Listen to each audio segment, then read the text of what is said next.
আচ্ছা, তোমরা প্রতিদিন কে কে একই কাজ করতে করতে বোর হও? অবশ্যই কমেন্ট করে জানিও তো। আমার মনে হয় কমেন্ট বক্সে বেশিরভাগটাই মেয়েদের কমেন্টই আসবে, কারণ প্রত্যেক দিন কিন্তু মেয়েদের সকাল হলেই রান্নার পাটটা থাকে, যেটা প্রত্যেক দিনকার ডিউটি। সানডে হলেও কিন্তু ছেলেদের ছুটি হলেও মেয়েদের ছুটি নেই, সেটা মেয়েরা সার্ভিস করুক আর যাই করুক না কেন।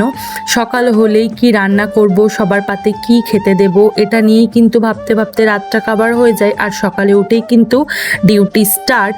যাই হোক, এই জিনিসটা কিন্তু মেয়েদের জীবনে থাকবেই, সেটা তুমি যতই সার্ভিস করো আর বিজনেসম্যানই হও না কেন, বাড়িতে এসে মেয়েদের খুন্তি ধরাটা ম্যাগনেটারি।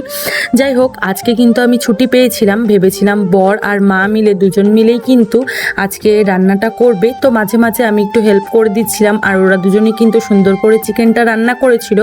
আচ্ছা, তোমাদের কার কার এরকম মাঝে মাঝে ছুটি পেতে ভালো লাগে অবশ্যই কমেন্ট করে আমাকে জানিও তো। আর আজকের চিকেন কষাটা কিন্তু একটু অন্য স্টাইলে হয়েছিল, কারণ আমার একই হাতে রান্না খেতে খেতে আর ভালো লাগছিল না, তবে আজকের মাংসটা খুব টেস্টি হয়েছিল। যাই হোক, আজকের মতো টাটা।